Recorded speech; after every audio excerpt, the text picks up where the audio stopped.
Hi everyone, welcome back to Moksha Bhumi. In the last video, we were learning about Morena Golden University. As I have said before, this is the second video of Morena Golden University. In the last video, we learnt about something about this university. Let's see the next part.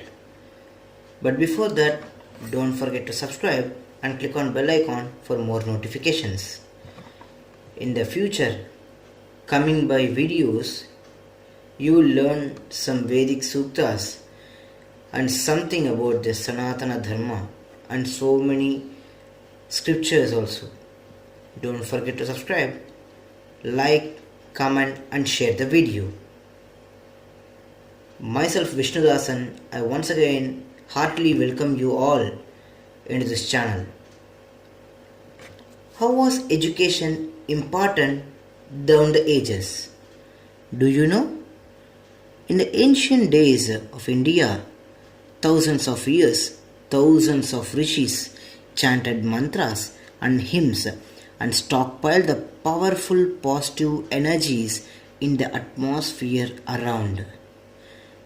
They were handed down from one generation to another generation through remembrance and also by memorization of those hymns and mantras by word of mouth. The rishis, also the guru who imparted the knowledge to his sishyas or sons, continued this tradition through remembrance.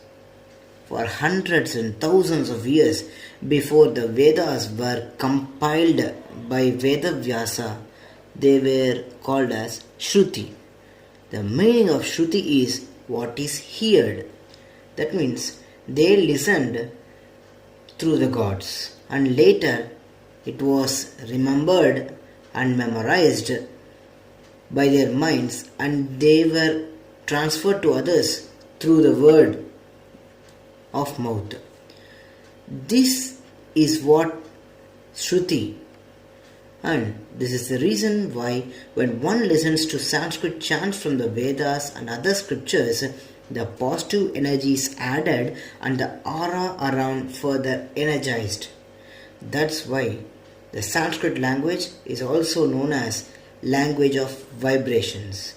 These vibrations are called positive energy, and these positive energy were added to our surroundings by the help of those rishis who taught us. Each rishi who imparted knowledge symbolized a Vedic school in the true essence of ancient times. In later Vedic period and during the Mahabharata era, students in groups stayed at Guru ashrams until their education was completed. This was called as the Gurukula System of education. Bigger Gurukulas served as universities, that is, centers of higher education. Therefore, in addition to Gurukulas and universities, temples and mutts emerged as learning centers. These type of preservation of ancient culture, study of the scriptures, character building, development of personality, religious duties, inculcation of the spirit of individual roles towards family and society, or in simple words, this is called as Purusha Dharma. Every person born on this earth, born on this planet, should follow a specific dharma that is noted to him. There are different types of dharma, and those dharma were simply through the memorization were taught in those ancient Gurukulas. Discipline and self-discipline were the key factors considered while imparting education. Those thousands of temples and educational institutions were destroyed by Islamic invaders, and the concept of temple education declined to some extent but not fully. Still, in some temples, you can see the Gurukula system. The educational flame was kept alive. Under Islamic rule, Temples which were early run under the patronage of the rulers were then supported by the local Hindu population. According to the book The Beautiful Tree by Sri Dharampal, temples were only not for the centers of primary education for all varnas, but also a nuclei of important social, economic, artistic, and intellectual functions. Let us delve on the Golden Triangle temples in detail.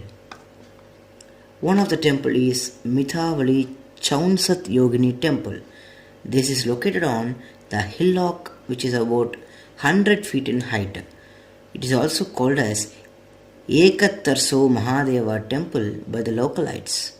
One has to climb around a flight of 100 steps to reach the shrine. The Indian Parliament House has been designed according to this temple. There are architectural similarities between the two. Both are circular shaped and so many other things also to be noted. While the temple was built during 8th century, the parliament building was constructed during 20th century. The temple has big circular temple at the center surrounded in a semicircular manner with 64 temples within the big circle. Similarly, at the center of Parliament building is a central chamber surrounded by semicircular halls. While the temple has 100 pillars, Delhi building has 144 pillars. The entrance of Chaunsat Yogini temple opens towards the east. This circular shaped temple at a radius of 170 feet contains small cells against a pillared veranda in a circle around the main shrine, an open mandapa in the center. Every 64 cells has a mandapa. The cells in the mandapas are separated by a circular shaped courtyard. The main shrine at the center is placed on a raised circular plinth. This is the Garbhagriha, which has a Shivalinga. The roof of the entire structure is flat, and also there are so many slab coverings with perforations in them within the main central shrine. It facilitated draining of rainwater to a large underground storage. The roof has pipelines for flow of rain water to the same underground storage. And so many carvings of Hindu deities depict the exterior surface of the outer wall. This temple originally housed yoginis, and as the deities were missing, later rulers who renovated the temple added the Shivalingas in their place. Next is Garhi Padavali. This temple has a majestic pair of lion and lioness standing guard at the entrance of the towering fort of this temple, which welcomes every visitor. A steep flight of stairs will lead you directly to the temple in the compound. In this Padavali, ancient temple of Mahadeva existed. Few attribute it to Vishnu, few to Surya Deva. It has a Garbhagriha or Garbhagriha, Mandapa and a Mukha Mandapa. The original structure was in ruins. Probably it housed 3 temples, each dedicated to Mahadeva, Vishnu and Surya Deva. With the structural ruins of temple, the present fort was constructed retaining the original temple within, later by Jatrana rulers of Gohad. They used pieces of the fallen temple ruins in raising the walls. These pieces are visible in the walls of the fort at various places. The temple fort complex is huge, which speaks volume about the learning centers it must have housed and the students, teachers it must have accommodated. The temple was built in between 8th and 10th centuries. The intricate carving of deities, Gandharvas and Apsaras in the ceiling of larger-than-life Mukhamandapa of the temple are a feast for the eyes. These carvings narrate stories from Ramayana, Mahabharata, Puranas. Through art, the gifted artists have depicted Samudra Manthan, Trinity of Brahma, Vishnu and Mahesha, Ganesha's wedding, Krishna Leela, dancing Nataraja, Dashavatar and lot more, including some erotic carvings. Every inch of the pillars, lintels, beams, and the ceiling has a story to tell. They tell the whole story of an ancient civilization of India from mythology. Note here the mythology means ancient to ancient history in the minutest detail, and you can keep staring at the intricate profusion of carvings for hours. Probably students of the Golden Triangle Temple learned the art of carving at this site. The eastern wall of the compound has double-storied cells, which indicate the happening of military activities once upon a time. A deep well with Baoli adorns the southern corner. This is the information we got on Morena Golden University. Still, there are some information we need to discuss in the next video. I thought this will be over in 2 videos, but since the information on Morena Golden University is larger than I calculated, the research which I had done on this Morena Golden University has still more information. I will explain that in the next video. Don't forget to subscribe and click on bell icon for more notifications. Like, comment and share the video.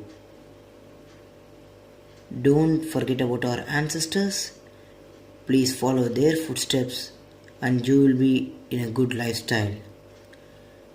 Don't follow the British idea or the Mughals idea or politicians' ideas.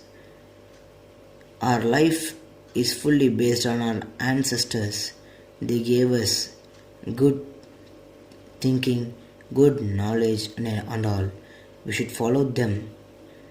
The ancient universities, ancient sages, rishis, they gave us something, and we should learn our scriptures and we should learn what they had told us and we should follow them. Myself Vishnu Dasan, signing off.